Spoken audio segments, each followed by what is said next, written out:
Welcome to Daily Dharma Listening, a place to return to yourself. A quiet space to breathe again. A journey into the ancient teachings of the Buddha, not only as a philosophy of old, but as a living path in modern life. As you listen, let the pace slow. Let the world recede. This is a moment for you to begin again, not in haste, but in stillness. Before we dive into today's story, remember to gently subscribe, like, and share this with someone who may need to hear it. Your one act of sharing could bring light into someone's darkest hour. Now, let us walk the path together. There are moments in life when everything feels as if it has slipped through our fingers. Friendships dissolve without closure. Plans evaporate like mist. The mind, once full of clarity, becomes a tangled forest of worry. And in these moments, we ask quietly, how do I begin again? The Buddhist teachings do not offer flashy promises. They do not guarantee a life without sorrow. Instead, they offer something deeper, a way to return to the present, a way to return to your breath. A way to live without fear even as the unknown rises like a tide. In the time of the Buddha, a man once came to him, tears streaming down his face. His son had died, and the world had lost its color. He cried, "Can you bring him back to life?" The Buddha did not answer with miracles.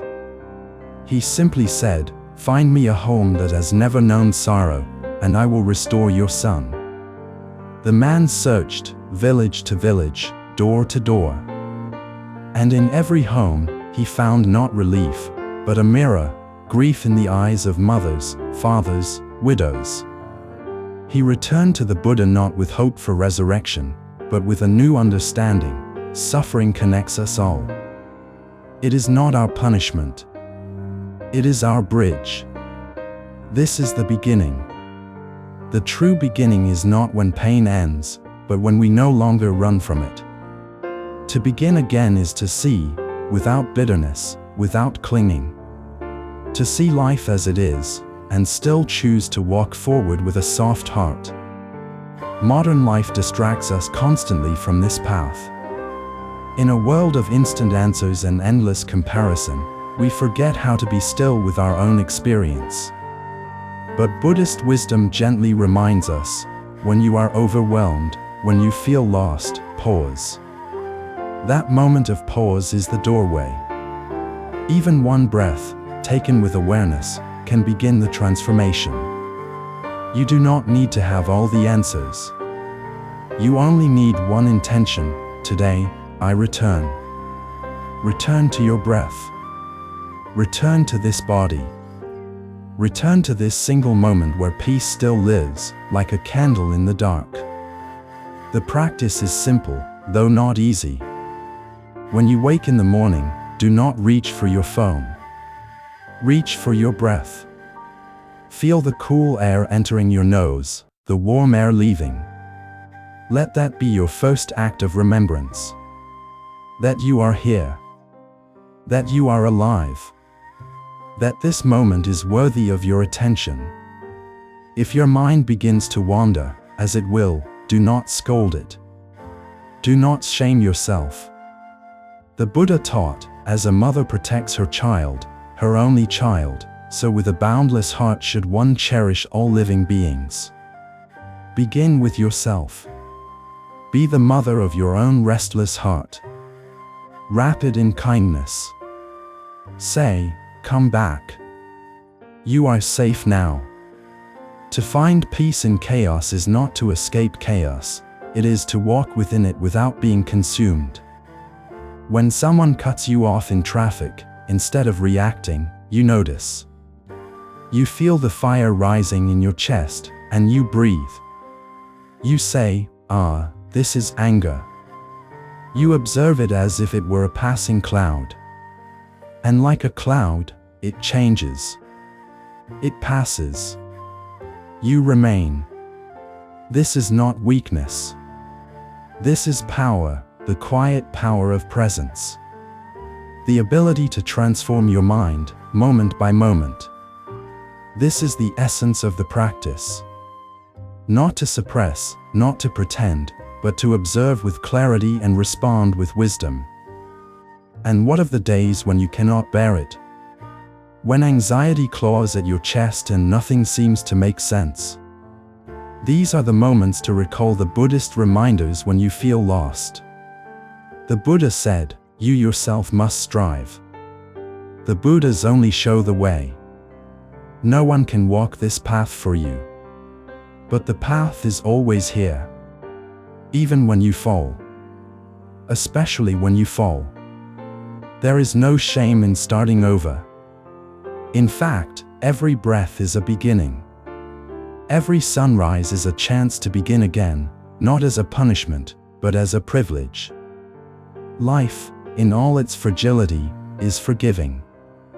It wants to be lived fully. And you, dear listener, are worthy of that fullness. To protect your energy does not mean to isolate.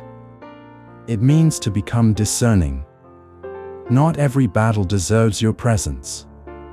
Not every opinion deserves your reaction. Buddhist teachings remind us to conserve our inner light, to offer it where it nourishes, and withdraw it where it is wasted.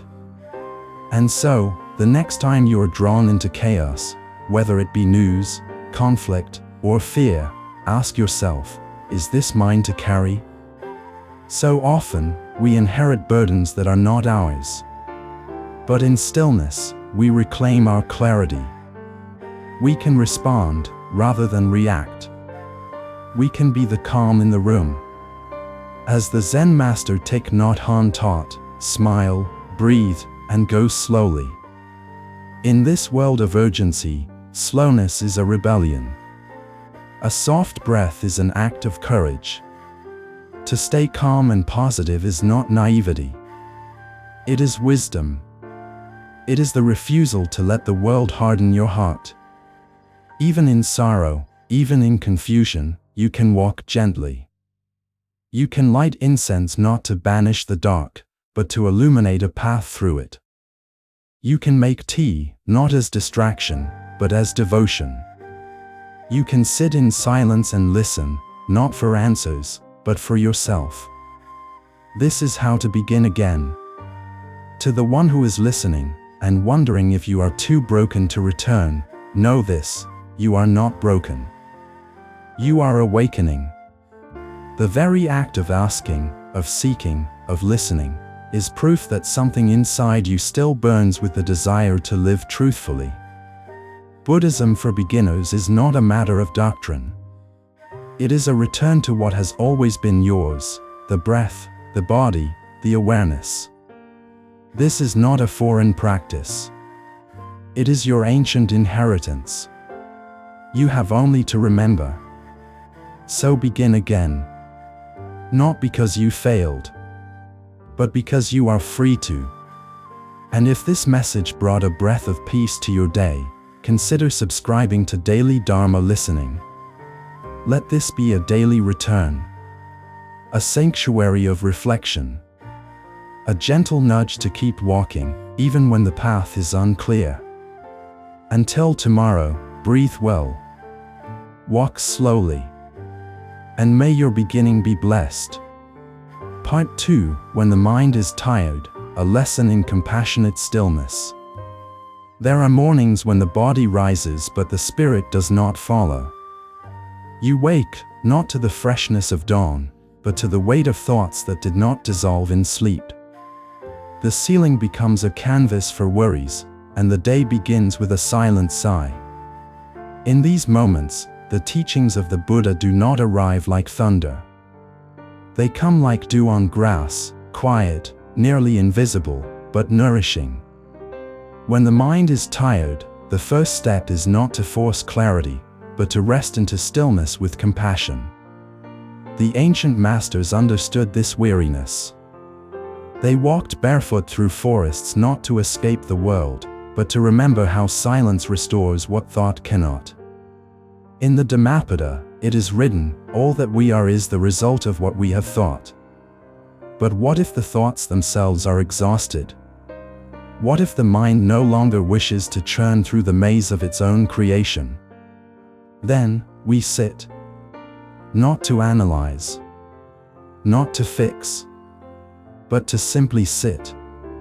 This is not laziness. This is sacred pause. There is a story of a monk who came to the Buddha and said, "Master, I am losing my path. I am restless in meditation. I cannot focus. My body aches. My mind rebels." The Buddha asked him, "Were you once a musician?"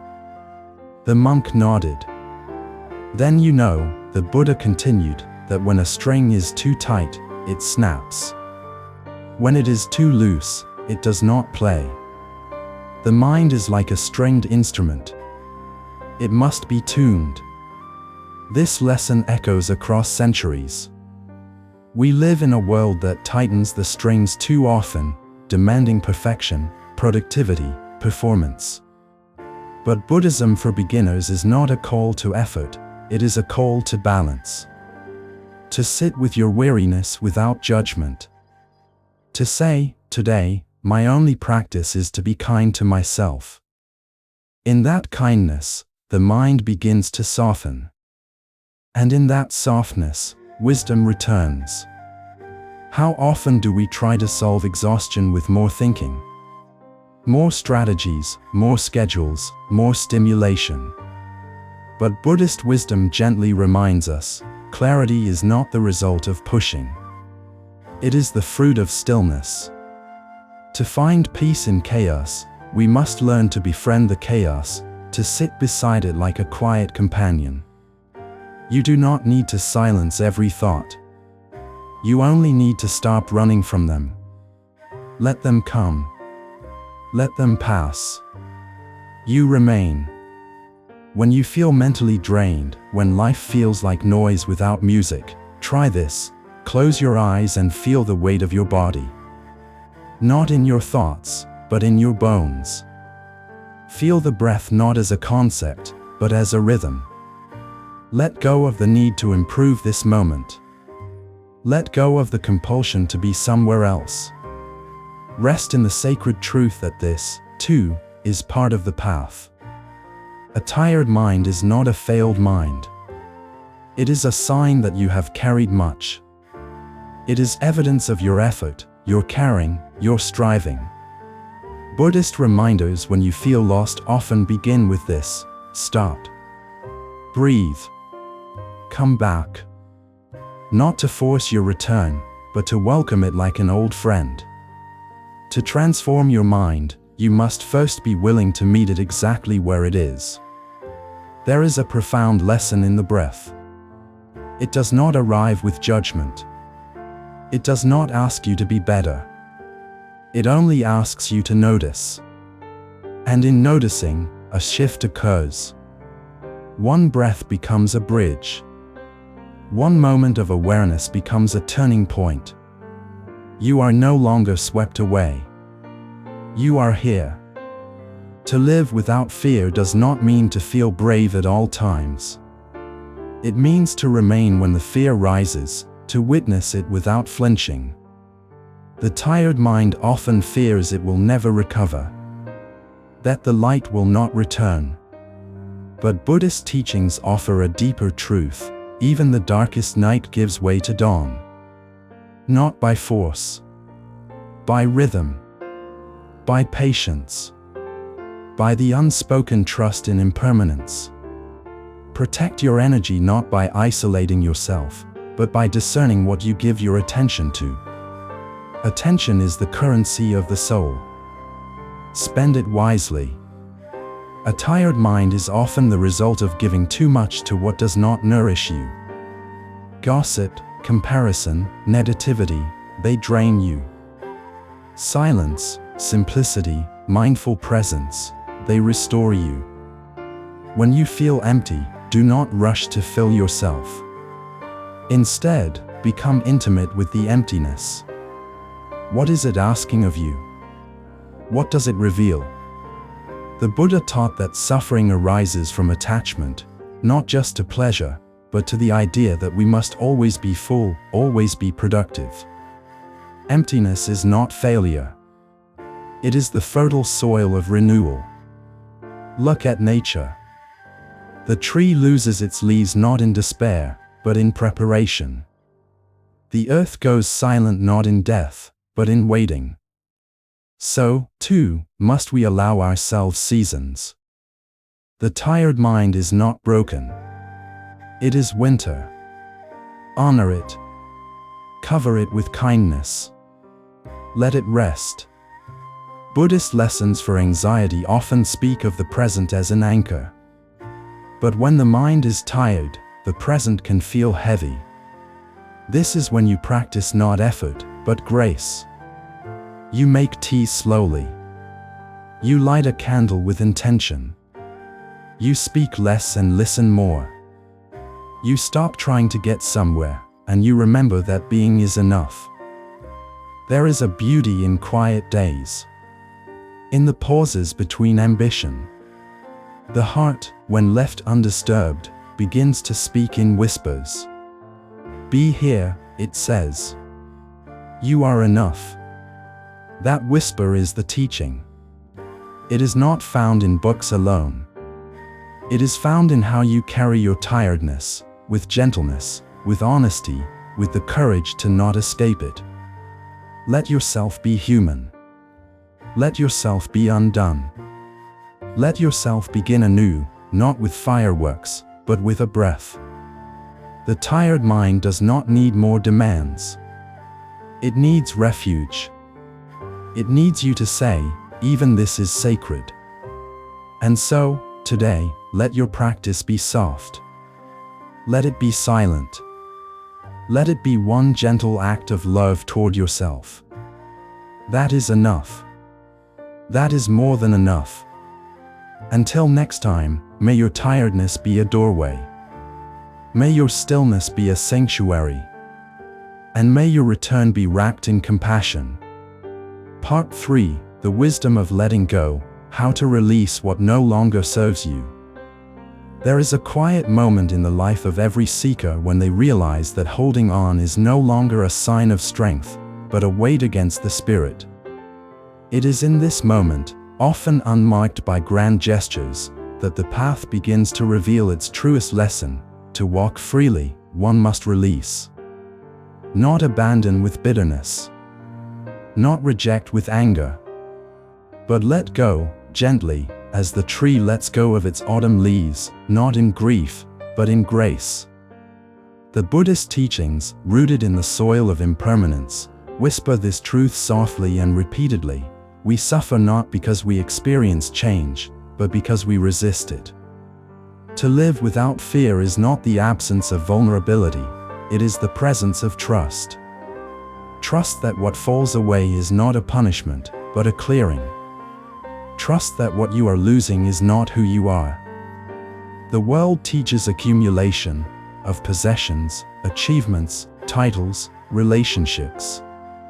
But Buddhism teaches release, not because things have no value, but because clinging binds the heart and clouds the vision.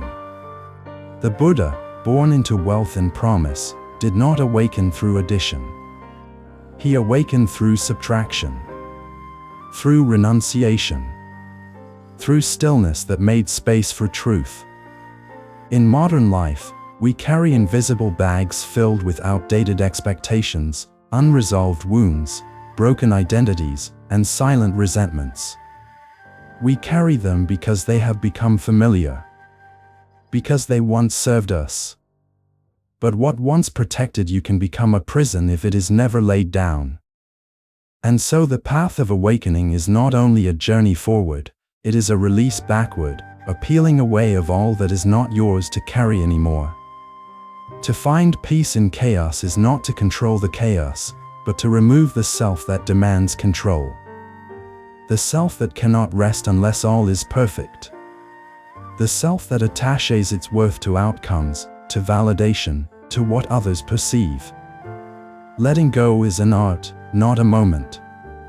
It is not done in a single breath, but in 1,000 soft choices. You notice the thought that clings to a past betrayal. You do not argue with it. You do not feed it. You simply return to the present, to the breath, to the body, to the truth that this moment is already whole. Letting go of the past does not erase its lessons. It honors them. It says, "You were part of my path, but you are not my destination." When fear rises, as it often does in the space that release creates, you welcome it as a guest. You listen to it. You offer it tea. And then you let it go too. To transform your mind is to transform your relationship with pain. Not by avoiding it, but by sitting beside it without being swallowed. When a relationship ends, or a dream fades, or a belief shatters, you are not being punished. You are being reformed. You are being asked to release the illusion of permanence and embrace the flow of life. The river does not mourn the stone it once passed. It continues, fresh, alive. You, too, are a river. You, too, are meant to move. Buddhism for beginners often begins with the breath. Because the breath is the first teacher of letting go. It comes and it goes. You cannot hold it. You cannot force it to stay. And yet it returns, without demand, without resentment. What would your life feel like if you trusted your experiences to flow in this same rhythm? The people, the seasons, the emotions, they arrive, they teach, they depart. You bow, and you return to the breath. This is how you protect your energy, not by building walls, but by allowing movement. By becoming a gate through which life may pass, without stagnation. There is nothing weak about surrender. It is the most courageous act in a world that idolizes control. Surrender says, "I no longer pretend to know." Surrender whispers, "I will stop rowing and allow the current to guide me." But surrender is not collapse. It is awareness. It is saying yes to life as it is, not as you wish it to be. And in that yes, there is a quiet liberation that the world cannot understand. The Buddha did not promise that life would be easy. He promised that suffering has a cause, and because it has a cause, it can be released. The cause is attachment, to pleasure, to ideas, to identity. We hold on because we think without these things we will not survive. But what if survival is not the goal? What if awakening is? What if your most painful shedding is the moment your wings begin to grow? When you feel the urge to revisit old pain, pause. Ask yourself, is this memory a teacher or a chain? When you catch your mind trying to argue with what has already passed, bring it home to the body. The body does not lie. It lives in the now. Let it teach your mind how to settle. When grief arises, do not push it away. Welcome it. Sit beside it as you would an old friend who speaks few words. Let it weep. Let it fall silent. And then, when it is ready, let it leave. The ancient monks practiced impermanence not just in thought, but in daily life. They owned nothing they could not carry. They gave away food even when hungry. They meditated beside death to remember the truth of all things, this too will pass. But they did not live in sorrow. They lived in freedom. When you release the need to grasp, what is left is not emptiness, it is space. Space for presence. Space for joy. Space for the subtle beauty of a moment that asks for nothing but your awareness. To let go is to trust that what is meant for you cannot be taken.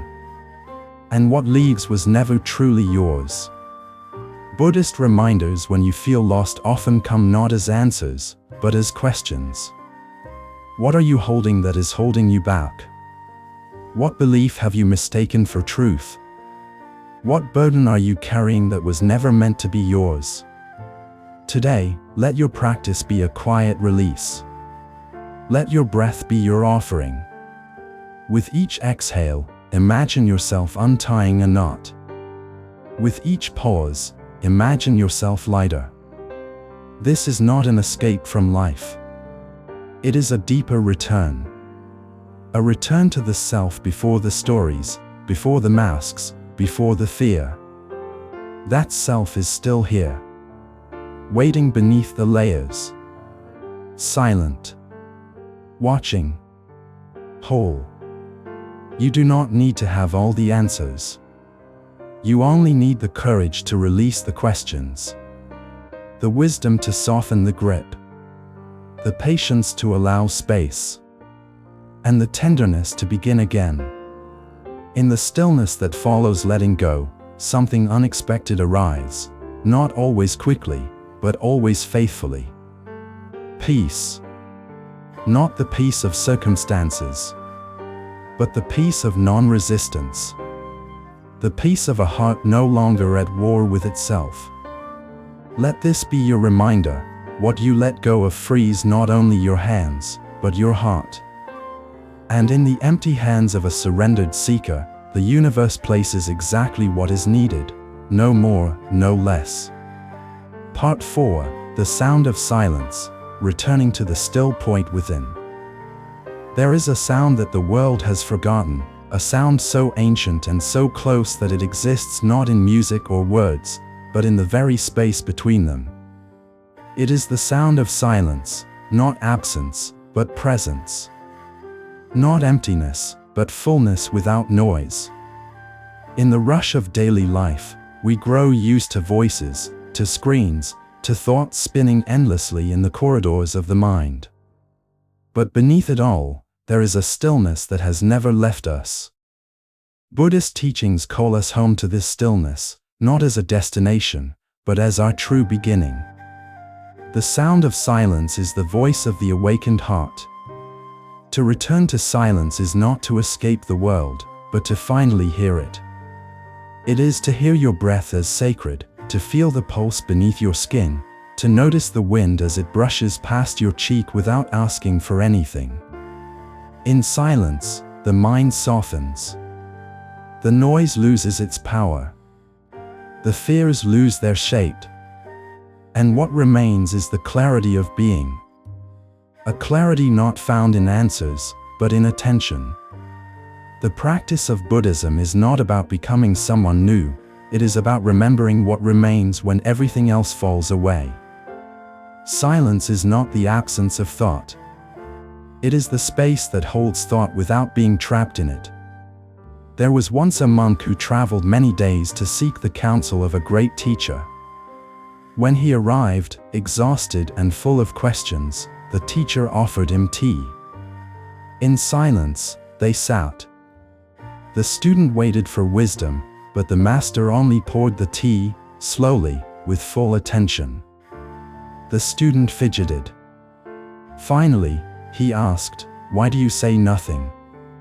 The master looked up and said, "When your cup is already full, there is no room for tea." Silence was the teaching. Presence was the answer. To find peace in chaos is not to eliminate the world's noise, but to no longer be possessed by it. When you sit with yourself in silence, something shifts. You begin to see your thoughts not as commands, but as weather, passing clouds, temporary winds, changing moods. You begin to protect your energy not through retreat, but through discernment. You notice how certain conversations drain you. You observe how certain habits stir restlessness.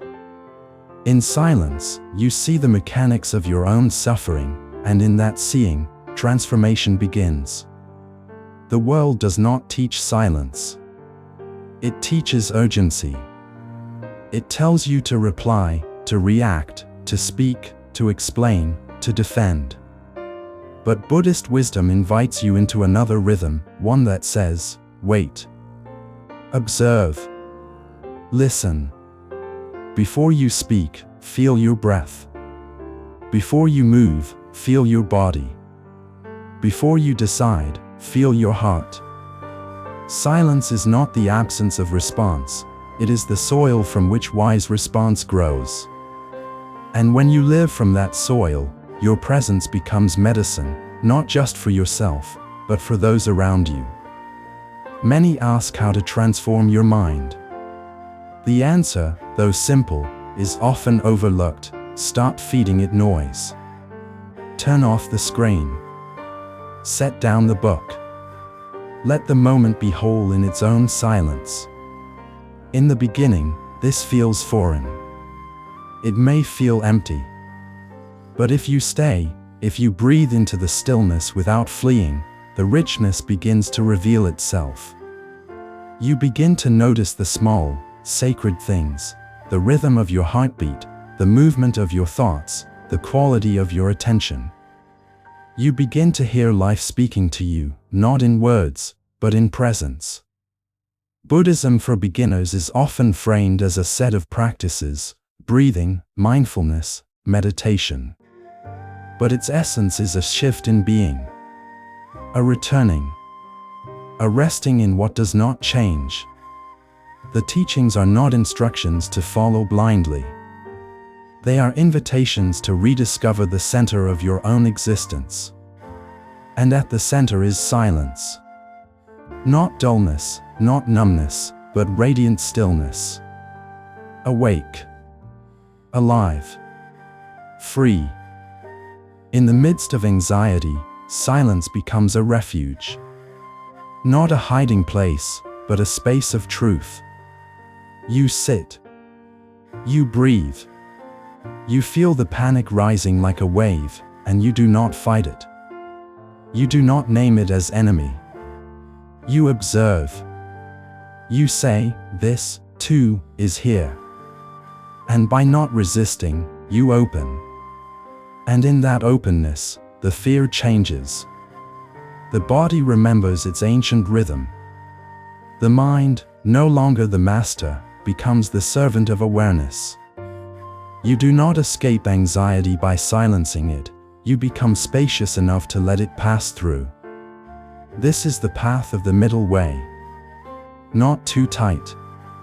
Not too loose. Just enough awareness to stay with what is, and let it unfold. The silence we seek is not external. It is internal alignment.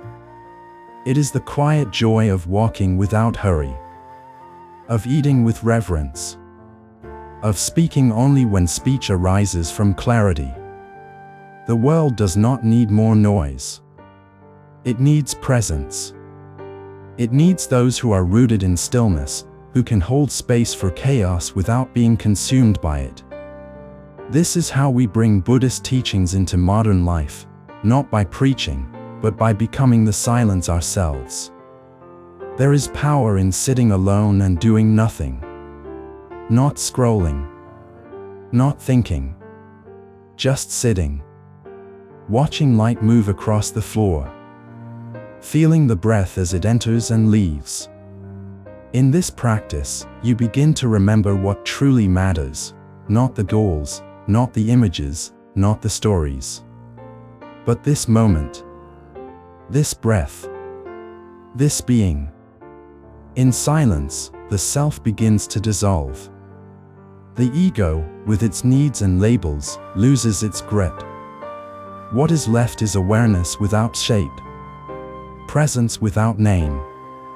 The Buddha called it the end of suffering, not because life no longer had pain, but because the one who clung to pain had fallen away.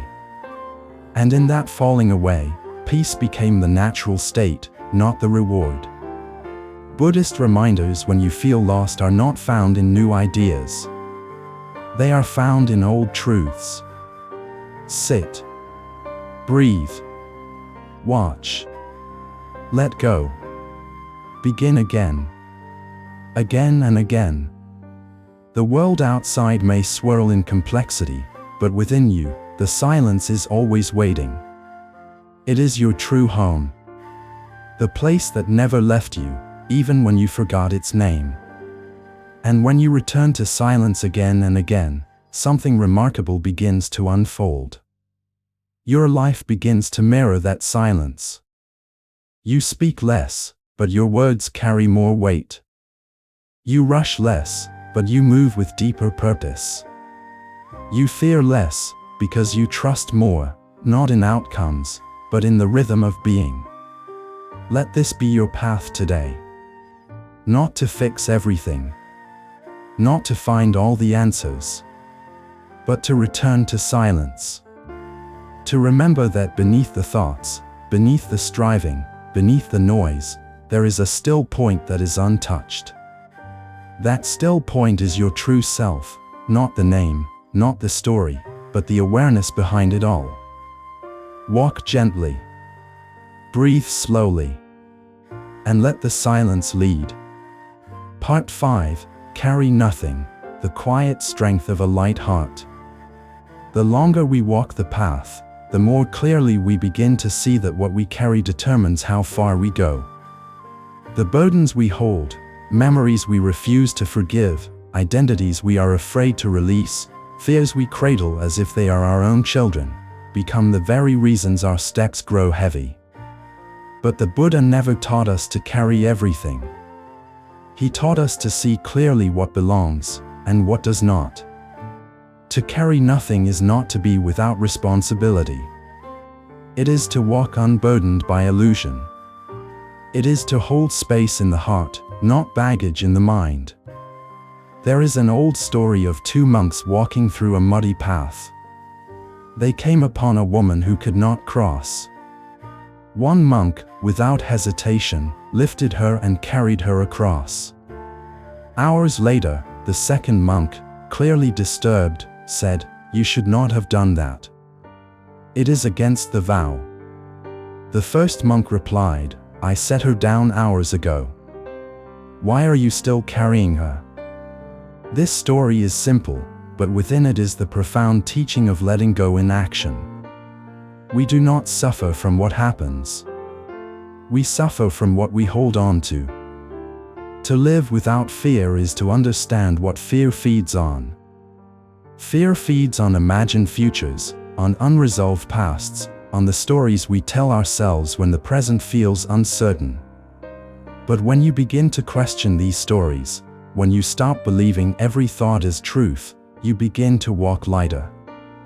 You begin to protect your energy, not with walls or aggression, but with clarity. You know what is yours to carry and what belongs to the passing world. Like a traveler who finally removes the unnecessary stones from his bag, you begin to breathe easier, move freer, feel more deeply. The Buddha did not teach transcendence through effort alone. He taught the middle way, the path of balance, the path of awareness. And on this path, there is no space for excess. There is only space for what serves awakening. If a belief creates suffering, it is not truth. If an attachment creates restlessness, it is not your refuge. You do not need to burn it or destroy it. You only need to set it down, gently, and keep walking. This is the essence of Buddhist wisdom, not in accumulation, but in release. Modern life asks us to carry too much. Expectations of perfection. Roles that change with every season. The pressure to always be composed, always be ahead, always be certain. But this pressure is an illusion. No one is meant to carry so much. Even the Buddha, when leaving the palace, let go of his titles, his riches, even his name. He walked into the forest not as a prince, but as a seeker. And it was in that emptiness that he found what could not be bought, could not be named, could not be taken, freedom. Buddhism for beginners begins with awareness, but it deepens with discernment. You begin to see what clutters the mind, what clings to the heart. And with compassion, you begin the work of release. Not by force, not by violence against the self, but through seeing, through understanding, through the gentle decision, I no longer need this. Whether it is a grudge, a fear, a title, or a mask, it can be placed down. And in that placing down, your true nature has room to rise. To transform your mind is to see that the thoughts you repeat are not always true. They are echoes, habits, survival mechanisms. But the silent awareness behind them, the space that observes, that presence, that is you. That presence does not need to carry anything. It simply sees. And in that seeing, it is already free. When you sit in meditation and thoughts arise, do not resist them. Do not hold them. Watch them come. Watch them go. This is the practice. This is the training. To no longer grip. To no longer chase. To no longer weave stories out of passing sensations. When you live like this, the world no longer controls your peace. You begin to find peace in chaos, because peace is no longer external. It is your own uncluttered center. There is strength in carrying nothing. It allows you to bend with the wind, to rest when needed, to speak without fear. It allows you to move without defending your ego, to love without clinging, to serve without needing recognition. It allows you to find yourself when you feel lost, not by building more, but by uncovering what was always here. You are not the burden. You are the sky that holds it. And when the clouds pass, you remain. To walk this path is not to escape life. It is to be more alive than ever. When you are no longer heavy with identity, you begin to feel joy in the smallest things, the light on a leaf, the laughter of a child, the silence between songs. You are no longer numbed by the weight of yesterday. You are here. You are present. You are new in every breath. Let this be your invitation today. Sit quietly. Feel what you are carrying. Not with judgment, but with love. Ask yourself, do I need this now? And if the answer is no, let it fall away. With each release, your heart becomes more spacious. Your step becomes lighter. Your gaze becomes clearer. This is not loss. This is liberation. If this message touched something quiet in you, share it with someone you care for. Let them know they don't have to carry everything either. Let them feel the strength in release. And if you have not yet, subscribe to Daily Dharma Listening. Together, we walk lightly. Together, we return. Together, we remember that the path is not in what we gain, but in what we are finally willing to let go. Part 6. Stay where your feet are, presence as a sacred refuge. There is a place you have always been, but rarely notice. A place so close, so constant, that the mind skips over it in its rush to be elsewhere. That place is here. This moment. The ground beneath your feet, the breath moving in and out of your lungs, the rhythm of your own heart.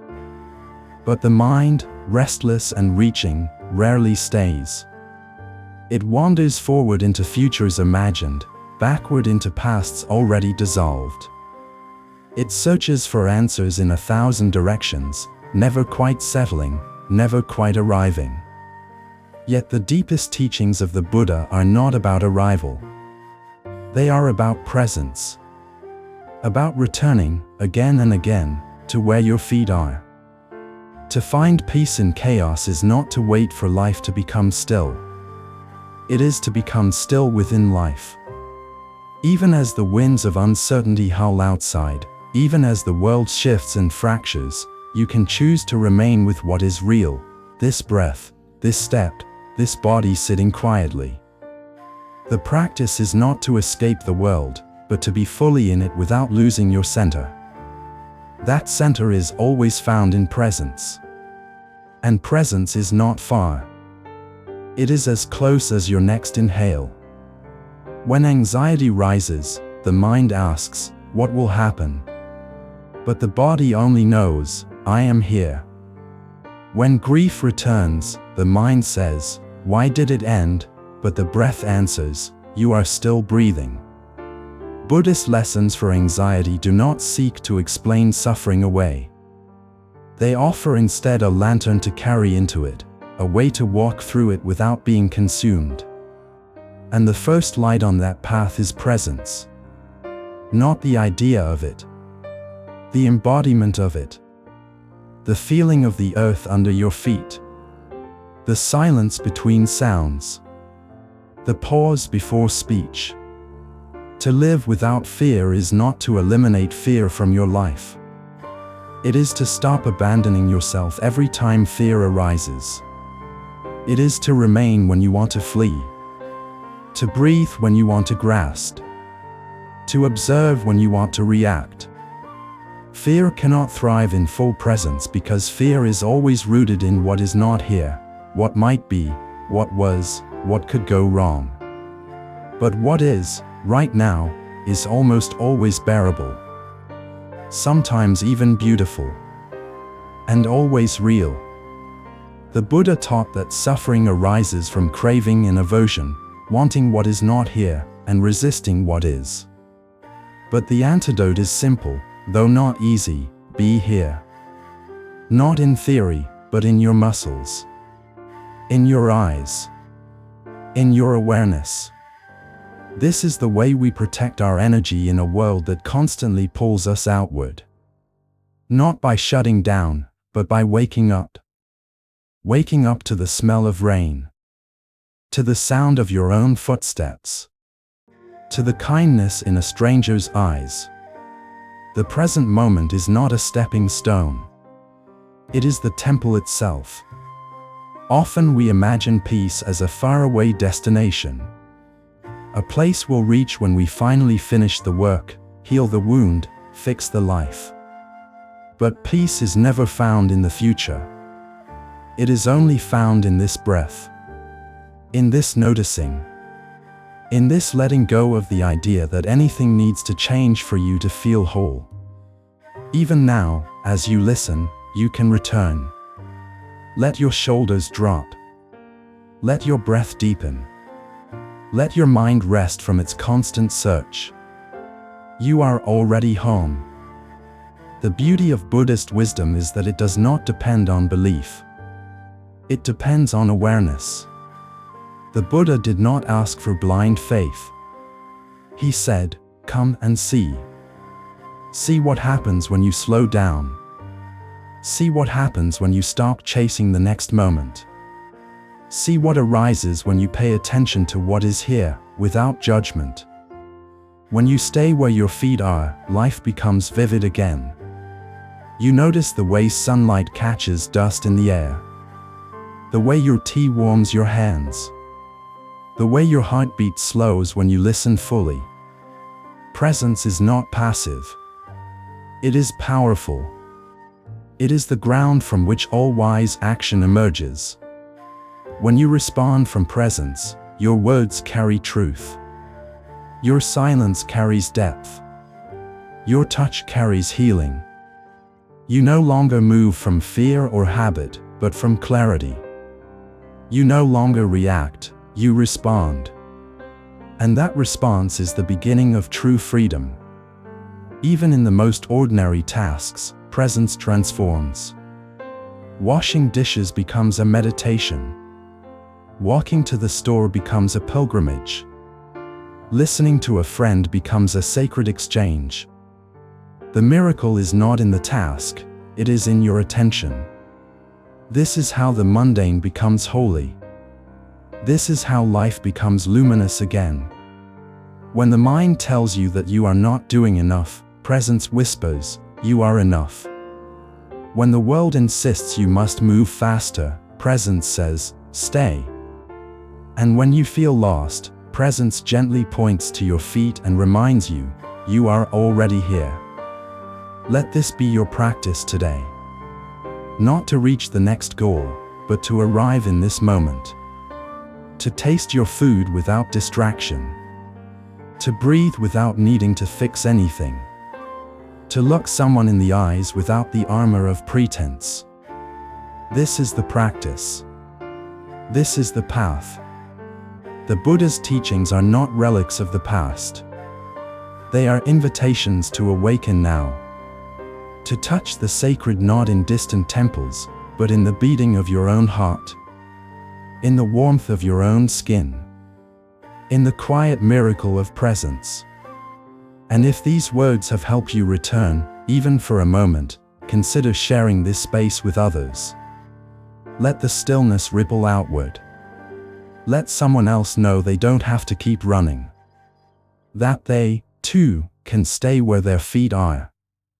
Subscribe to Daily Dharma Listening and continue walking with us, one breath at a time. The path is here. It always has been. And so are you. Part 7, The Quiet Courage to Begin Again. There is a kind of strength the world does not often celebrate. It is not loud. It does not arrive with applause. It makes no declarations. It rises quietly, like the sun behind heavy clouds, like breath returning after a long cry. This strength is the quiet courage to begin again. Not because everything is fixed. Not because certainty has returned. But because something within you, soft, ancient, steady, whispers, try once more. The teachings of the Buddha never promised a life without faltering. What they offered was a way to return. To return again and again, no matter how far you've wandered. No matter how long you've forgotten. There are days when the mind feels like a storm, when the heart feels like a broken bowl. You may feel as if everything you built has collapsed. You may wake with a heaviness you cannot name. And in these moments, it is easy to believe the path has disappeared. But the path never leaves you. It is not made of stones or steps. It is made of intention, of presence, of returning. The moment you decide to breathe with awareness, the moment you decide to stand gently in the wreckage and not turn away, that moment is the path. To transform your mind is not a grand act of enlightenment. It is 1,000 small choices to come back to your breath. To sit with your discomfort. To not reach for distraction. It is choosing stillness when noise would be easier.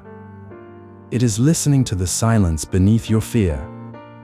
In this returning, there is power. In this gentleness, there is the beginning of peace. Often, we delay our return because we think we must be ready. We must feel inspired. We must feel strong. But the truth is, readiness is not a requirement. Willingness is. You need only be willing to meet yourself where you are. Not where you wish to be. Not where others expect you to be. But here, exactly as you are, tired, uncertain, hopeful, broken, whole. The Buddha sat beneath the Bodhi tree not because he had all the answers, but because he refused to run any longer. He faced his doubts, his fears, his desires. And in that sitting, he discovered a freedom that had always been waiting. Buddhist teachings do not demand perfection. They encourage sincerity. They welcome the beginner's mind, the one that says, I don't know everything, but I am here. I am listening. Even after years of practice, even after insights and awakenings, the path is still this: begin again. Let go of the last breath. Receive the next. Return. In the modern world, starting over is often viewed as failure. But the Dharma reveals it as wisdom. To find peace in chaos is to know when to release what no longer serves. To recognize that the flame has gone out, and instead of mourning, to strike a match again. Each morning you wake is a chance to begin again, not just in action, but in perception. To see with fresh eyes. To soften the hardened edges of yesterday. To enter the day not carrying the weight of all your yesterdays. When you fall, as you will, do not shame yourself. Do not call it weakness. Call it a breath between steps. Call it a lesson. Call it being human. Then, rise. Sit again. Walk again. Breathe again. Return again. The most profound practitioners are not those who never stumble. They are those who never stop returning. Buddhist reminders when you feel lost are gentle and quiet. They are not solutions. They are signposts. A hand on your back. A candle in a dark room. They say, you are not the only one who has felt this. Others have walked through it. So can you. The teachings have survived not because they promise escape, but because they offer presence. A way to stay. A way to keep your heart open, even when it breaks. When you feel overwhelmed, come back to the body. Feel your feet on the earth. Feel your breath moving through you. Feel the space around you. The world may be uncertain, but your breath is here. The sound of the wind is here. The stillness between thoughts is here. This is your anchor. This is your refuge. Not in ideas, but in experience. In being. There is grace in returning. Grace in knowing you do not have to start over from the beginning. You only have to take the next step. There is no finish line in this practice. No point where you become untouchable. The Buddha taught that even after awakening, he continued to meditate daily. Not to gain something new, but to honor the present moment. To bow to what is. This is the humility of the path. This is the liberation in each return. To live without fear is to remember that even when you fall, the earth is there to catch you. That there is no shame in coming back with trembling hands. That there is strength in beginning again, not because you are certain, but because you are faithful to the path, to the practice, to your own heart. You can begin again at any time. In the middle of a conversation. In the middle of a mistake. In the middle of a busy street. You can pause. You can breathe. You can notice. This moment becomes your practice. This breath becomes your teacher. This awareness becomes your freedom. And if you are tired, rest. But let your rest be filled with kindness, not guilt. Let your pause be sacred, not silent punishment. When you are ready, return. Not to the ideal you, but to the real you. The one who is trying. The one who is learning. The one who is listening. Let today be the day you begin again. Let this breath be your first step. Let your heart open, not because it is unscarred, but because it still beats. The way forward is not beyond you. It is beneath your feet, exactly where you are. And as you continue to walk this path, know that you do not walk alone. The Dharma walks with you. The breath walks with you. The silence walks with you. Subscribe to Daily Dharma Listening and let each day be another quiet return. No matter how many times you forget, the path waits. The breath waits. And so do we. Part 8, The Stillness Between Thoughts. Finding refuge in the quiet mind. There are moments when the world feels unbearably loud, not because of the sounds outside, but because of the noise within. The mind, always thinking, always predicting, always remembering, becomes a restless ocean, each wave a new worry, each ripple a new regret. In this endless motion, it is easy to forget that there is a place beyond thought, a stillness that does not vanish, only waits. The Buddha did not teach us to destroy thought. He taught us to see its nature, to recognize that between each thought is a space, and within that space lies freedom. Not a freedom you must create, but one you must remember. It is the stillness between thoughts, the silence between sounds, the pause between breaths. It is not far. It is closer than your next inhale. The modern world does not point us to this stillness. It rewards noise, distraction, urgency.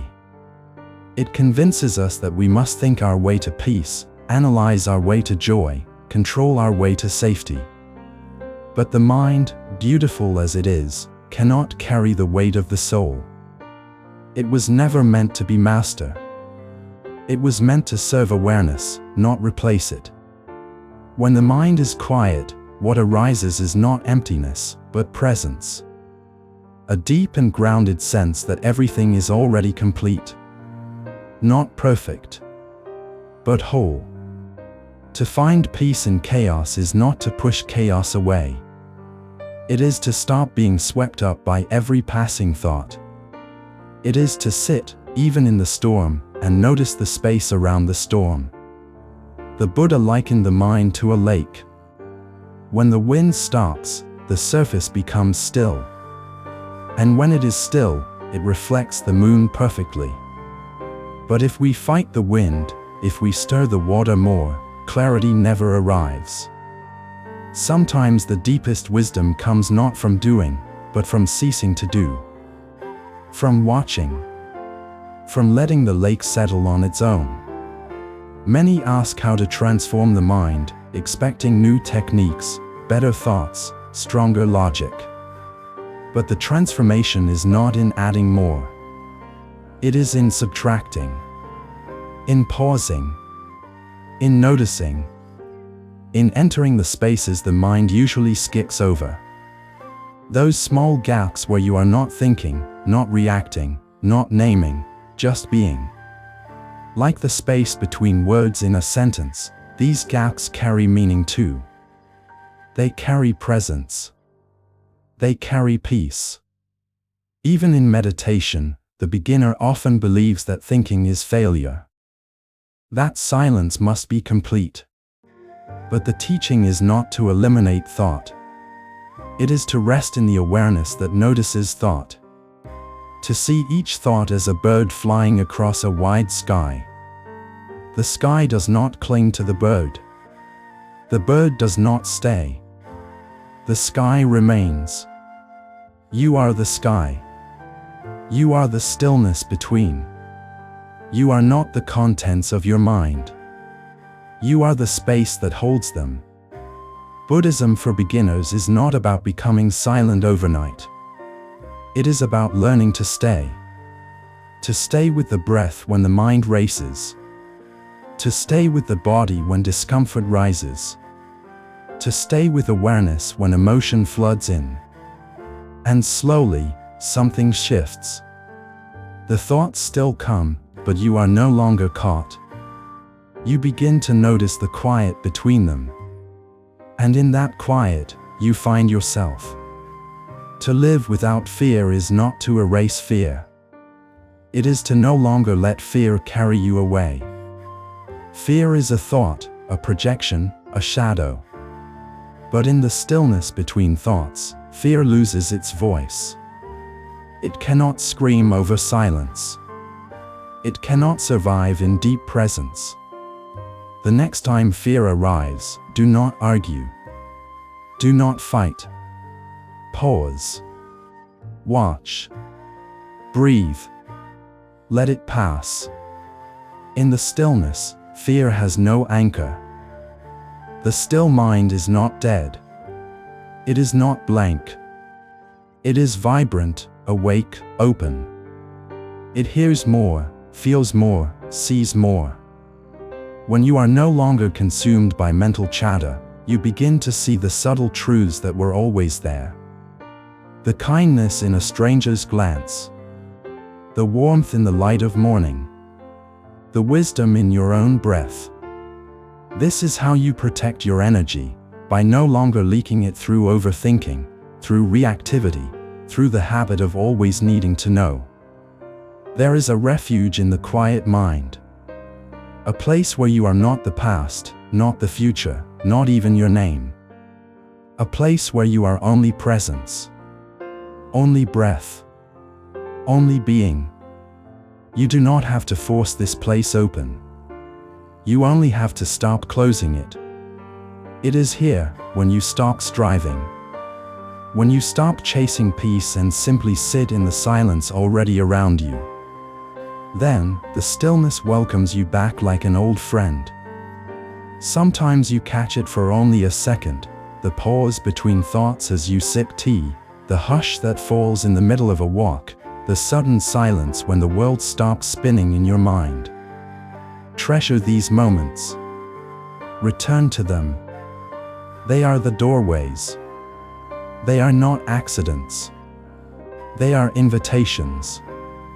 Buddhist reminders when you feel lost often sound like simple truths. Come back. Breathe. Be still. And yet these are the hardest things to remember when the mind is noisy. But you can train yourself to notice.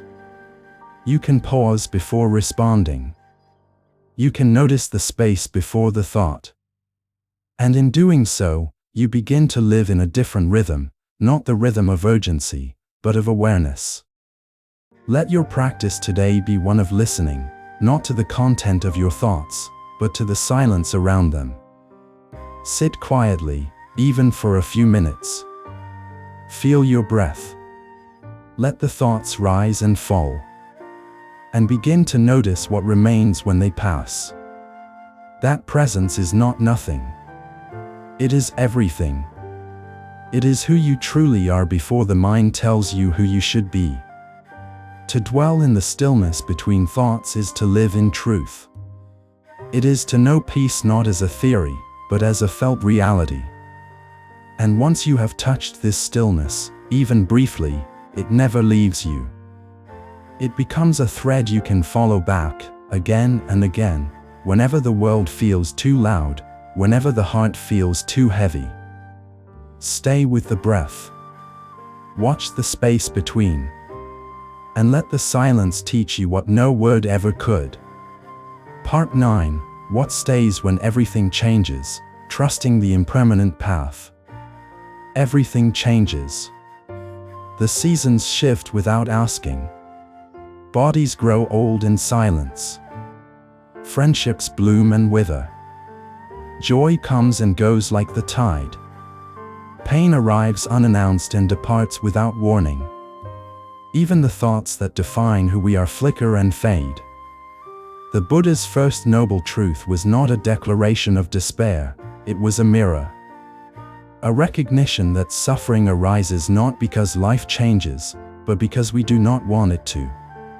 We hold on, hoping to pause the river.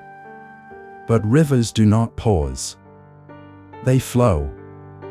And the wise learn not to fight the current, but to float with it, to breathe with it, to bow to its rhythm. To find peace in chaos is not to find something that never changes. It is to discover what remains steady as things change. Not outside, but within. The Buddha called it the deathless, the unborn, the unconditioned. The mind calls it mystery. But in experience, it is presence. It is the silent witness that watches as emotions rise and fall, as stories begin and end, as identities come and go. You are not the wave. You are the ocean. You are not the wind. You are the space it moves through. You are not even the thought. You are the awareness that notices it. So much of our fear comes from change. The unknown terrifies the part of us that seeks control. But to live without fear is not to know the future. It is to know that whatever the future holds, there is something in you that does not break. Not the body, not the beliefs, but the deep, still presence that sees without clinging. The teachings of the Buddha do not protect us from change, they prepare us for it. They show us how to stay awake as the world transforms. When someone you love drifts away, when health falters, when the old ways of being fall apart, the mind panics. It tells stories of loss. It imagines catastrophe. It clings to what was. But the Dharma whispers something softer. This, too, is part of the path. Not because it is easy. Not because it feels good. But because it is true. The path does not promise comfort. It promises awakening. And awakening means seeing clearly that nothing you can hold will stay. But what stays is your ability to be present with what is. This is not resignation. This is trust. Trust not in outcomes, but in awareness. When everything changes, protect your energy by not gripping so tightly. Let things fall away. Let seasons close. Let identities dissolve. You are not disappearing.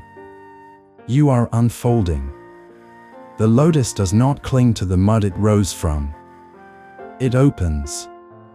It receives light. It lets go. Buddhist wisdom is not cold. It is tender.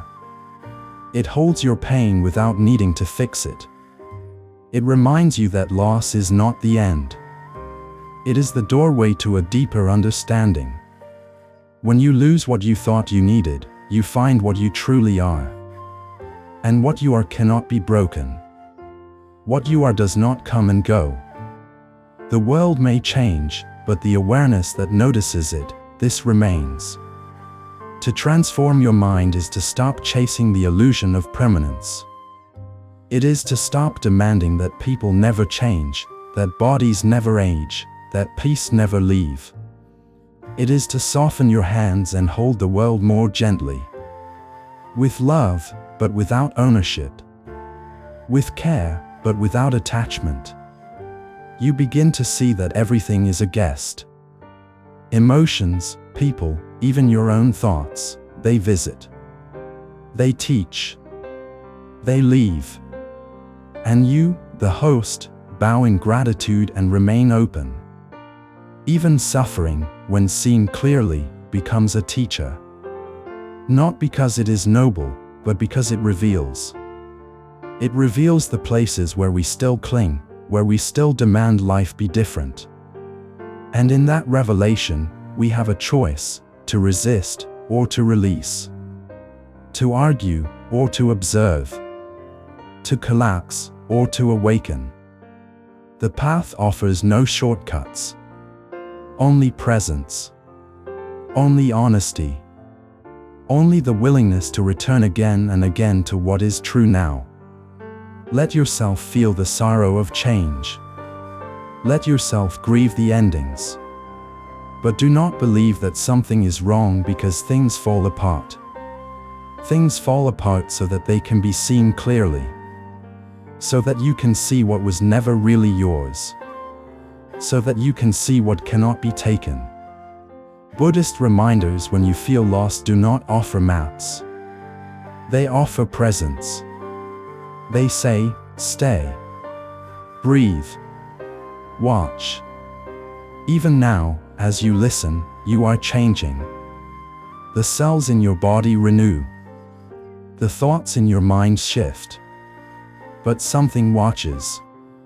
Something listens. That is the still point. That is the refuge. That is what stays when everything else moves. When you feel overwhelmed, pause. Look around.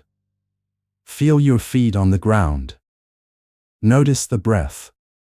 These are anchors, not because they last forever, but because they bring you into the only place where life is actually happening, now.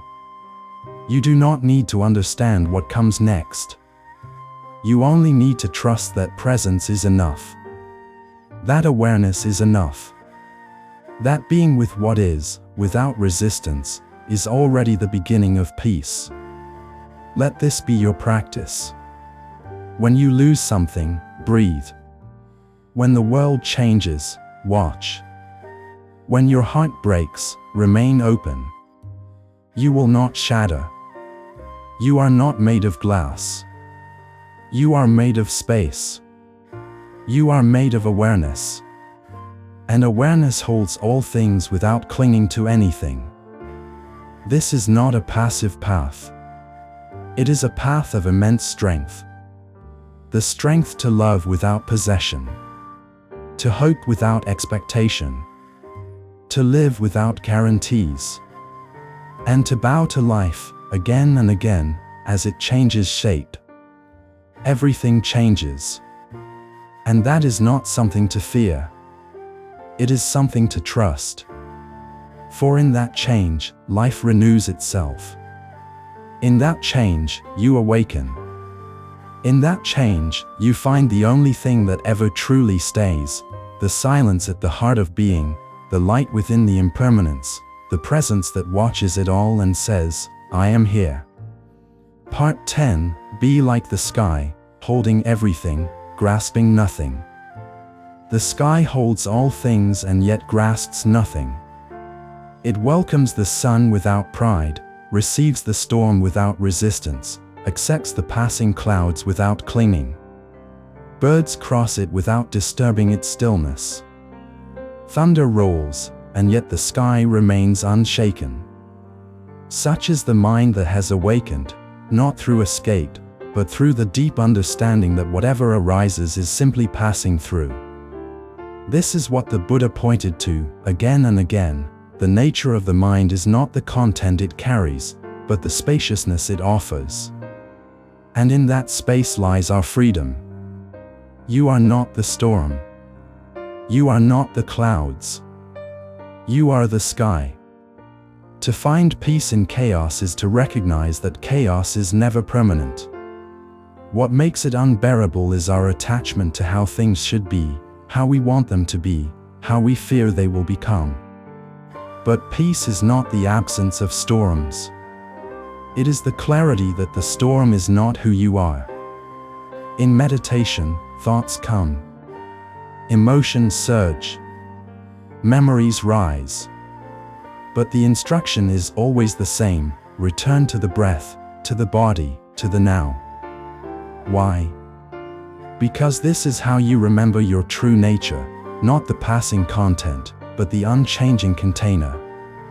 Like the sky, you can learn to hold all things without being consumed by any of them.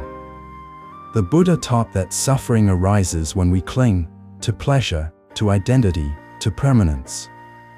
But he also showed a way beyond suffering, to see things as they truly are, arising and passing, not worth clinging to, not worth pushing away. A thought is just a thought. A feeling is just a feeling. They are clouds. Let them move. Let them change shape. Let them dissolve. What remains is vast. What remains is quiet. What remains is you, not the self made of labels and roles, but the witnessing awareness that has no name, no story, and yet is more real than anything else. When you feel overwhelmed, ask yourself, am I the storm, or am I the sky? This single question can return you to sanity. You may feel sadness, but you are not sadness. You may think a fearful thought, but you are not that thought. You may experience anger, but you are not the one who is angry. You are the one who sees. And this seeing, this witnessing, is the doorway to freedom. To transform your mind is to no longer identify with every mental movement. It is to step back, not in detachment, but in clarity. It is to recognize that thoughts are habits, not truths. That emotions are ways, not facts. That the mind is like weather, it shifts, it rages, it calms.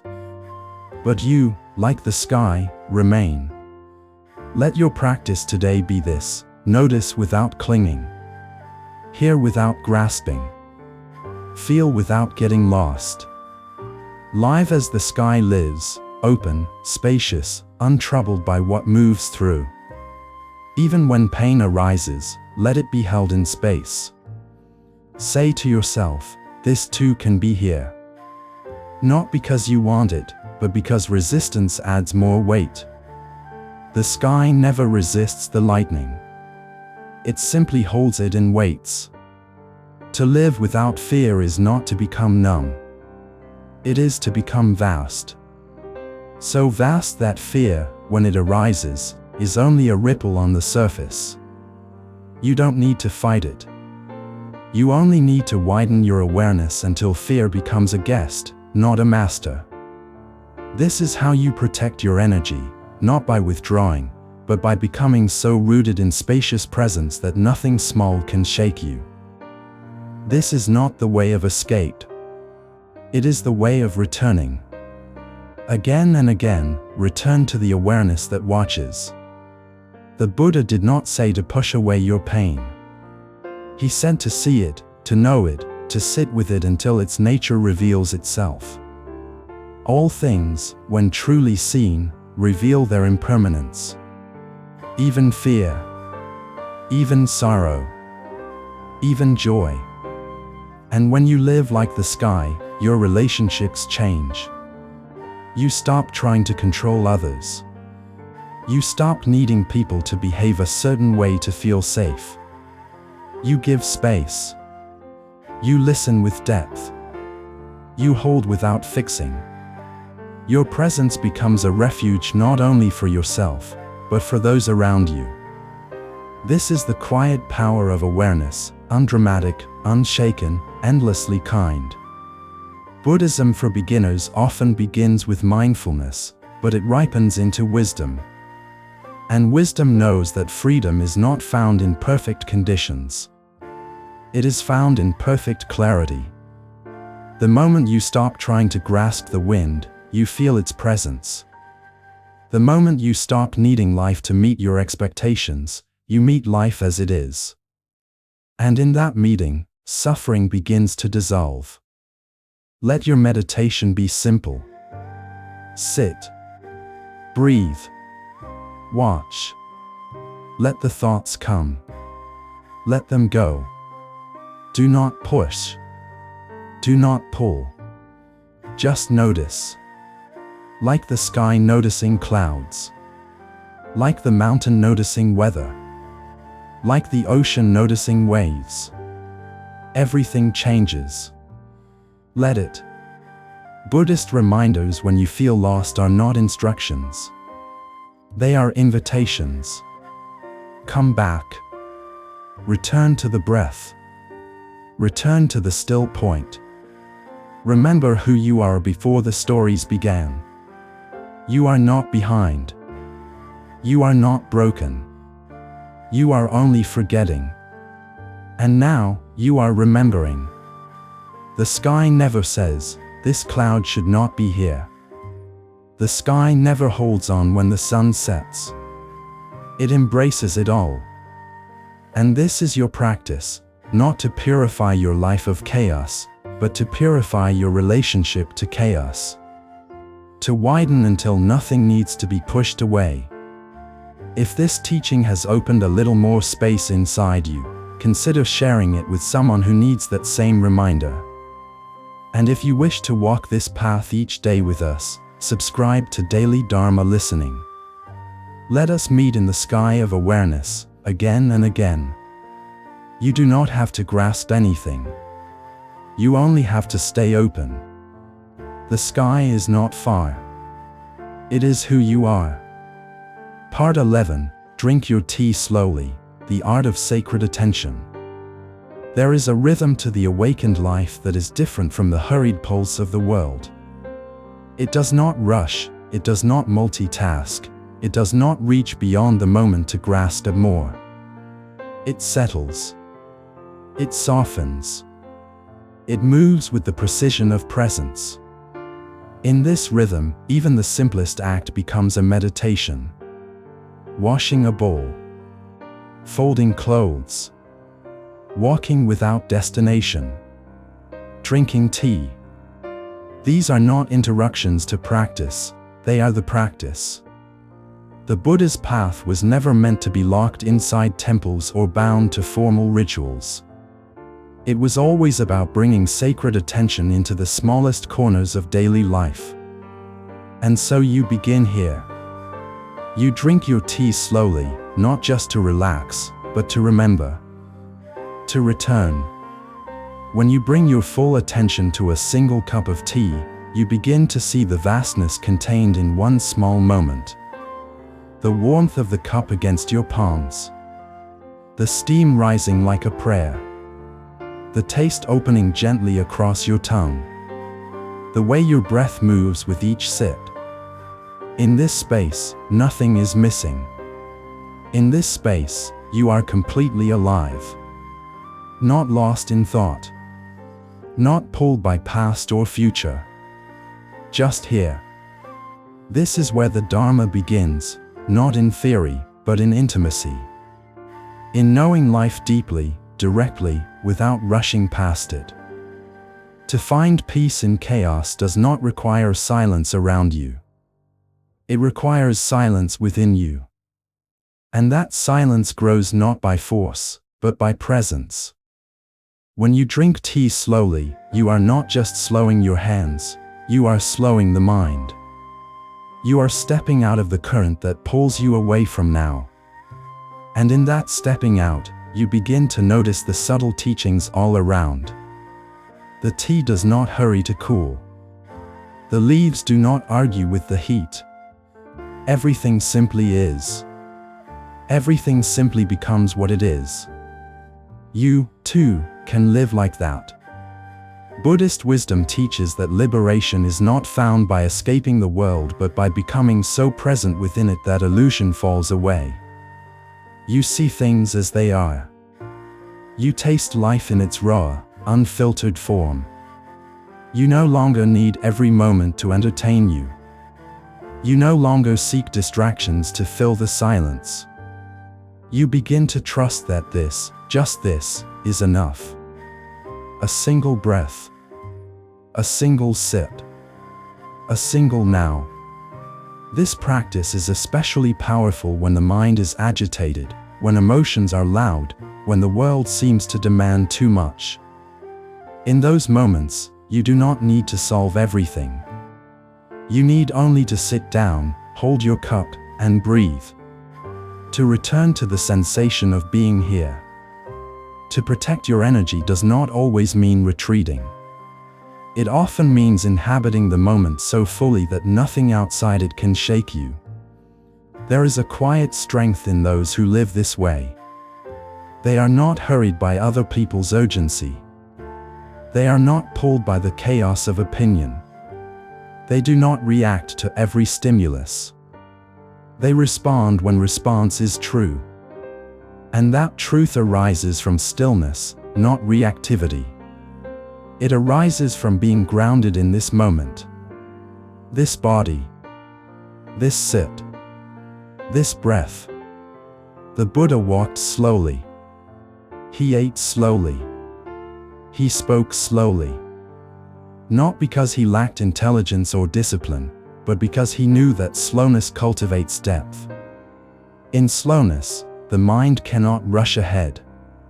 It is forced to meet what is here. And what is here is always enough. The leaves in the wind. The sound of water. The softness of silence. This is how you transform your mind, not through endless thinking, but through devoted presence. Buddhism for beginners often begins with breath, but it quickly expands into life. Everything becomes your teacher. The sink. The rain. The stranger on the street. If you drink tea with full attention, you are practicing the Dharma. If you wash dishes with care, you are cultivating mindfulness. The sacred is not separate from the ordinary. The sacred is the ordinary, seem clearly. So much suffering comes from rushing to fix, to find, to achieve, to finish. But nothing real ever comes from speed alone. Joy ripens slowly. Understanding arises slowly. Healing unfolds like a flower, not an explosion. When you slow down, you begin to see how much you've missed. You begin to see how precious the simple things are, the smile of a child, the warmth of sunlight, the stillness before sleep. When you feel overwhelmed, sit down with your tea. Do not check your phone. Do not plan your next move. Just sit. Feel the warmth. Notice the breath. Let this small act anchor you. Let it remind you that life is not lived in the past or the future. It is lived sip by sip, moment by moment. Nothing more is required. Nothing more is missing. Buddhist reminders when you feel lost often return you to the body, to the breath, to the feet on the ground. But they also return you to the ordinary rituals that have always held you. Lighting incense, folding a blanket, preparing a meal. These are not chores. They are gateways. If done with full attention, they open the heart. They quiet the mind. They bring you home. You do not need more answers. You need more presence. You do not need a different life. You need to see this life clearly. And clarity comes when the mind stops racing, when the heart softens, when the hands move slowly. This is the way of the tea. This is the way of the Dharma. Let your life be filled with such sacred pauses. Let every cup of tea remind you that peace is not something you must earn. It is something you remember. It is already here. In the steam rising, in the breath slowing, in the silence returning. So drink your tea slowly. Taste this moment. Let it be enough. Let it be everything. You are not behind. You are not broken. You are simply being called to return. Return to the present. Return to yourself. Return to the quiet path where each small act becomes a doorway into peace. The world will keep spinning. But you, sip by sip, can remain still. Part 12, Return to the breath, where the true path begins again. There are days when the teachings feel distant. Days when the body is heavy with worry and the mind cannot settle. Days when old habits return like shadows at dusk, quiet but persistent. On these days, the way forward does not lie in striving. It lies in returning. And always, always, the return begins with the breath. Simple, constant, unassuming. The breath is the most faithful companion you will ever have. It has been with you since the moment you arrived in this world and will remain until the moment you leave. And yet, we forget it. We overlook it. We rush past it in search of something grander, something louder, something more impressive. But the Buddha knew, when all else feels lost, when thoughts are turbulent and the heart is scattered, return to the breath. Because that is where the path always begins again. Inhalation. Exhalation. No need to change it, improve it, measure it. Just feel it. This breath. This one. Not the one before. Not the one that will come. Just this. And in the simple act of noticing, the world begins to shift. Not outside, but within. The shoulders soften. The jaw loosens. The spinning thoughts slow their pace. You have not solved your problems. You have remembered yourself. You have returned to the center that was never missing, only ignored. To find peace in chaos is not to wait for the noise to cease. It is to anchor yourself in something more ancient than the noise. The breath does not ask you to believe in anything. It does not require you to understand complex teachings. It simply asks you to feel, to listen, to come home. The Buddha sat beneath the Bodhi tree and watched his own breath. Hour after hour, storm after storm, temptation after temptation. He did not escape them by running. He transcended them by staying with the breath until the illusions unraveled themselves. When the mind tells you that you must do more, fix more, become more, let the breath tell a different story. You are already here. Already enough. Already breathing. Let this be the place where transformation of the mind begins, not through analysis, but through awareness. Not through effort, but through stillness. In moments of fear, the breath shortens. It tightens. It hides in the chest. So meet it there. Do not force it to deepen. Simply notice. Let the breath know that it is safe to return. Let the body feel your presence. This is how you live without fear, not by becoming invulnerable, but by becoming intimate with your own experience. Fear cannot control you when you are not afraid to feel it. And the breath, steady and grounded, leads the way. Sometimes you may sit in meditation and feel nothing but distraction. The mind runs. The body fidgets. But if you stay with the breath, even through the noise, something begins to shift. You stop trying to reach peace, and peace begins to reach you. Not as a reward, but as a recognition. The breath has always carried it. You were just too far ahead, too tangled in thought, too lost in the past or future to notice. Buddhist teachings return again and again to this simple truth: awareness is the foundation. And awareness begins with the breath. You do not need elaborate rituals.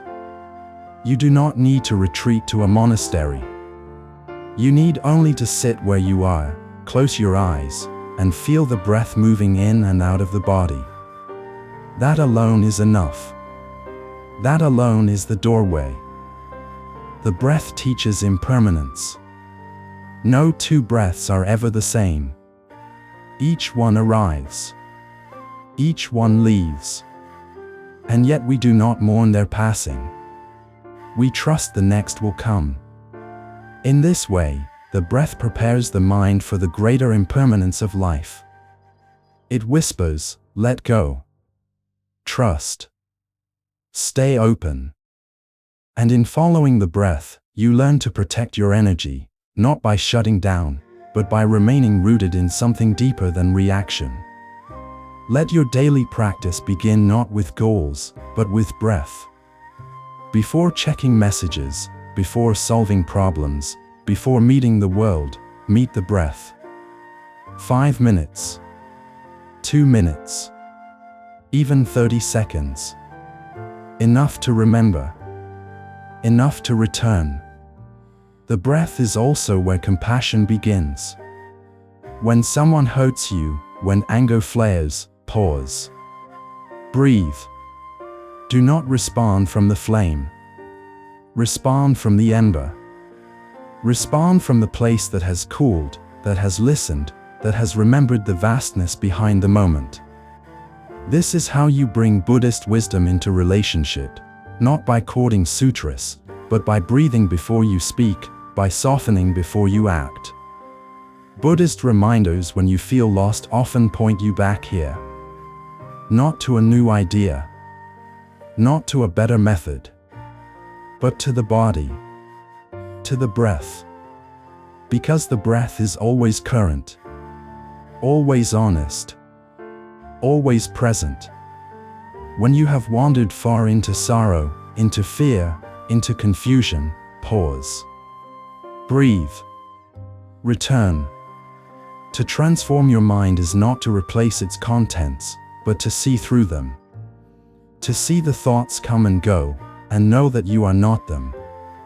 To rest in the breath is to rest in what does not cling, what does not judge, what does not chase. That is freedom. Not later. Now. Let this be your practice, not just in stillness, but in movement. Breathe as you walk, as you wash, as you speak, as you listen. Let the breath weave through your day like a thread of awareness, tying each moment to the next, making your life one long meditation. You do not need silence to meditate. You need remembrance. And the breath helps you remember. And if you ever forget, that is okay. The breath will not leave you. It will be there, waiting. Waiting to welcome you back without judgment. Just one inhale. One exhale. One return. If this voice of stillness has reminded you of something you had forgotten, share it with someone you love. Let the breath move between you. Let the presence spread. And if you wish to walk further with us each day, subscribe to Daily Dharma Listening. Let the breath be your path. Let the breath be your teacher. Let the breath be your home. Part 13, Sit with it, the healing that comes when you stop running. There is a moment in every journey when the temptation to turn away becomes strongest. When pain knocks at the door and the mind trembles. When the ache of memory returns uninvited. When silence becomes too loud and stillness begins to stir old ghosts. It is in this moment that the heart is offered a choice, not to fix, not to flee, but simply to stay. To sit with it. This is not the act of resignation. This is the beginning of healing. The Buddha never promised that the path would be free of suffering. He promised a way to suffer less by suffering with wisdom. And that wisdom begins when we stop running. Pain is not the enemy.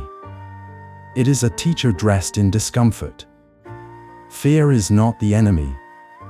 It is a messenger carrying truth the ego does not want to hear.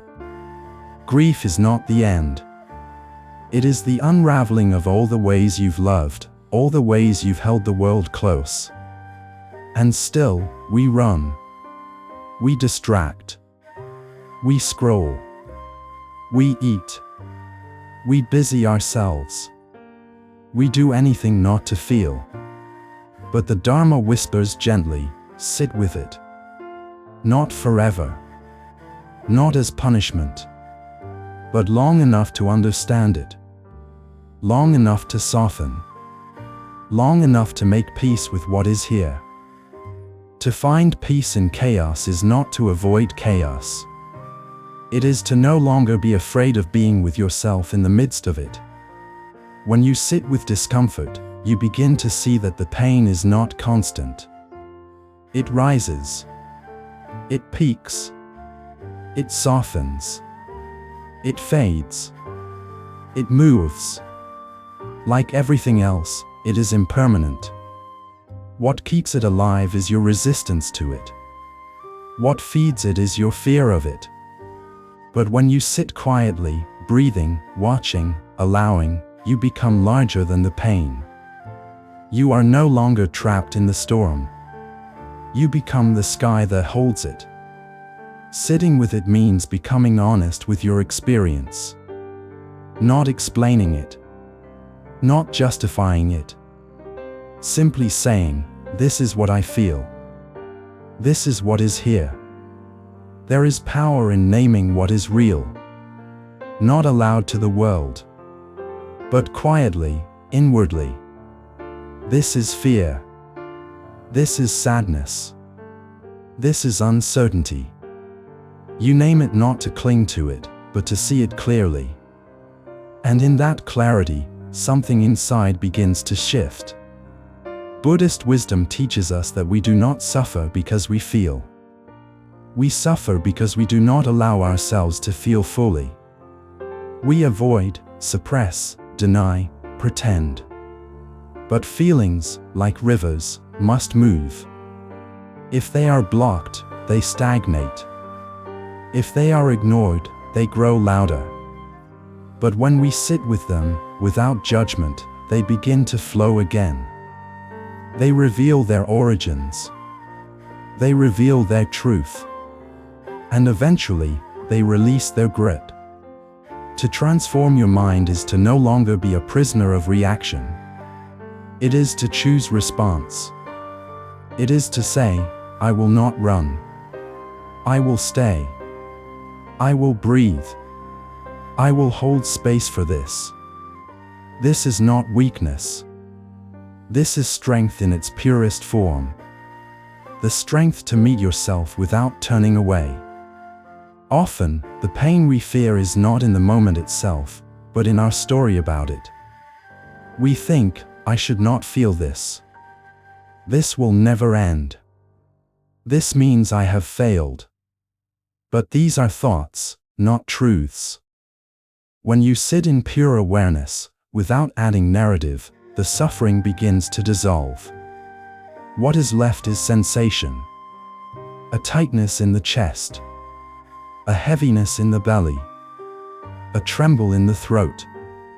And even these, when held with compassion, begin to fade. To protect your energy does not mean building walls. It means removing the need to constantly defend yourself from your own experience. When you are no longer afraid to feel, the world loses its power to shake you. You become grounded, present, whole. You begin to meet others not from your wounds, but from your wisdom. This is how Buddhism for beginners often begins, not with chants or robes or temples, but with a quiet moment on the floor. A breath. A feeling. A willingness to sit with what you've spent years running from. And slowly, gently, the healing begins. Not because the pain vanishes, but because you stop being at war with it. When you feel lost, sit. When you feel overwhelmed, sit. When you don't know what to do, sit. The sitting itself is the answer. Not because it gives you what you want, but because it gives you what you need, space. Space to feel. Space to breathe. Space to listen. Space to remember that nothing lasts forever, not even this. Buddhist reminders when you feel lost are never about escape. They are about embodiment. Feel your breath. Feel your body. Feel the ground. You are already here. You have already survived every feeling you thought would destroy you. You are not broken. You are blooming in places the mind has not yet understood. Let this be your practice. Sit with it. With the sorrow. With the silence. With the ache. With the joy. With the longing. With the unknown. Do not fix it. Do not analyze it. Just be with it. The way the moon is with the ocean. The way the sky is with the rain. Quiet. Present. Immovable. You do not have to figure it all out. You do not have to heal in a day. You only have to stay. To breathe. To feel. To soften. The rest will come. Slowly. Gently. In its own time. So sit with it. Whatever it is. Let it teach you. Let it show you who you are beneath the reaction, beneath the noise. You may be surprised at what you find, not more pain, but more peace. Not more fear, but more freedom. The truth was never in the escape. It was in the return. And you are always welcome to return. This is the path. This is the practice. This is the healing. Sit with it and be transformed. Part 14, The Art of Not Reacting, Choosing Stillness in the Face of Fire. There is a moment, always a moment, between what happens to us and what we do next. It may be small, so small that the mind barely notices it. But within that space lies the seed of our freedom.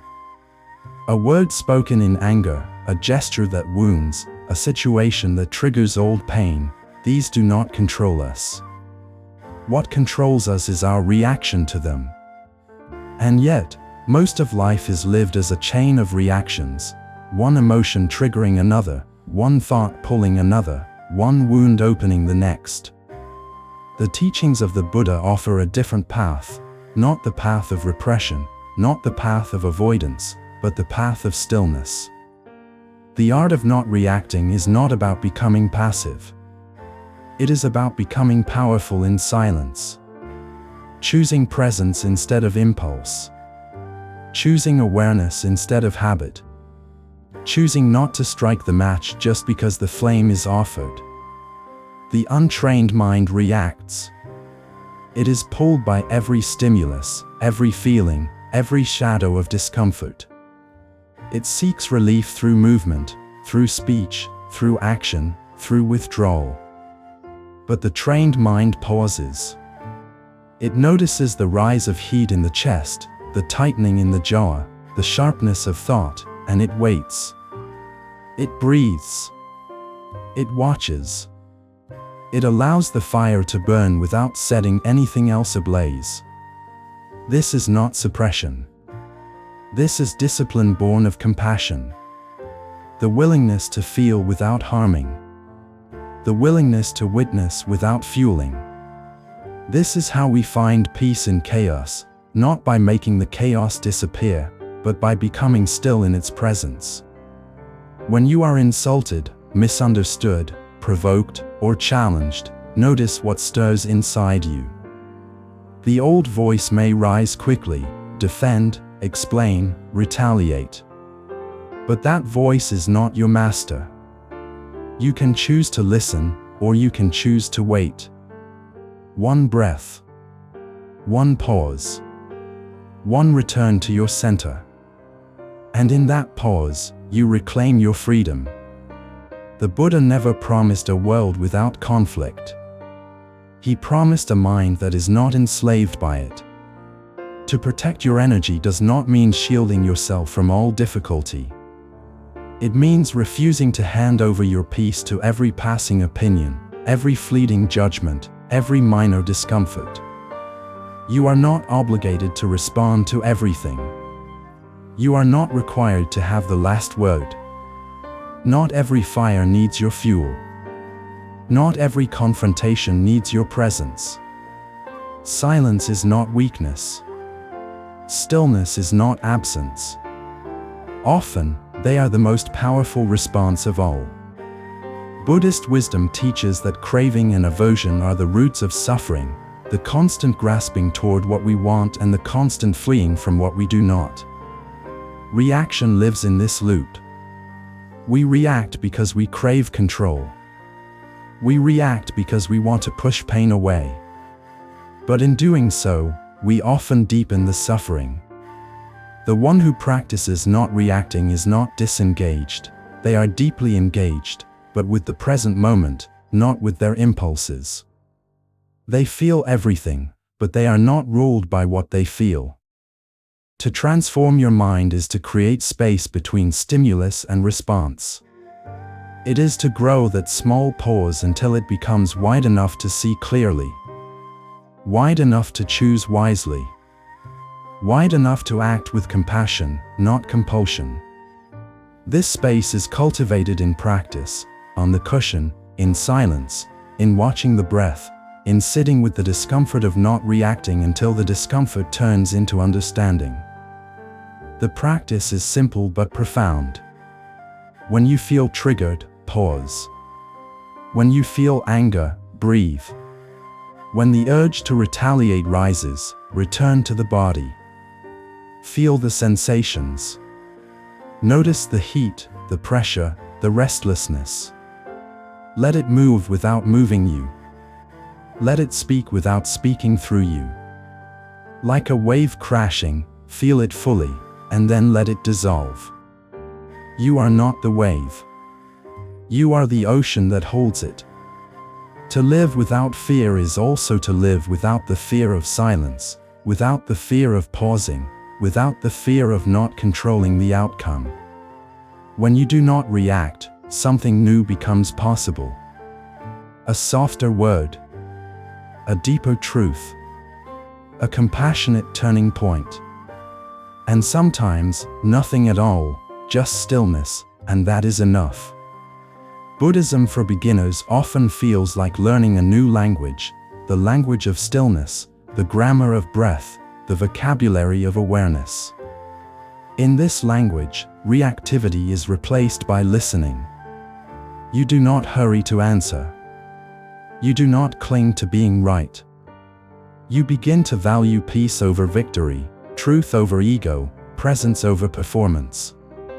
And when you fail, and you will, again and again, you begin again. You notice the reaction after it has passed. You learn from it. You bow to it. And next time, the pause grows a little longer. The breath becomes a little deeper. The reaction becomes a little softer. This is the path. Not perfection, but presence. Not silence at all times, but wisdom that knows when speech is kind, and when silence is kinder. Buddhist reminders when you feel lost bring you back to this. Your power lies not in how much you say, or how quickly you respond, but in how much space you can create inside your own heart. A spacious heart can hold anger without becoming it. A spacious mind can hold pain without projecting it. A spacious life can hold difficulty without letting it define everything. Let this be your practice. Begin with one breath. In the heat of conflict. In the pull of anxiety.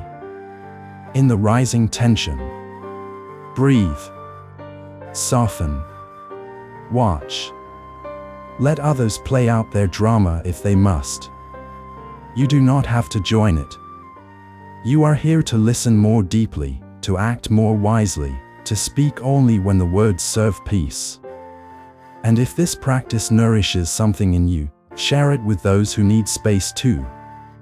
Subscribe to Daily Dharma Listening and walk the path of awareness with us each day. In a world that rushes to speak, dare to pause.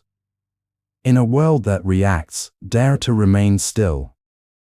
The fire may burn around you, but you, like the mountain, remain unmoved. And in that stillness, you become a refuge, not only for yourself, but for all who come near. Part 15, The Quiet Path Home, Awakening in the Life You Already Live. At the end of every journey is the place you began, seen with different eyes. And so it is with the path of practice. You leave, you search, you suffer, you wake in the middle of unknown towns within your own mind, and then one day, perhaps quietly, perhaps suddenly, you find yourself right here again. In your own breath.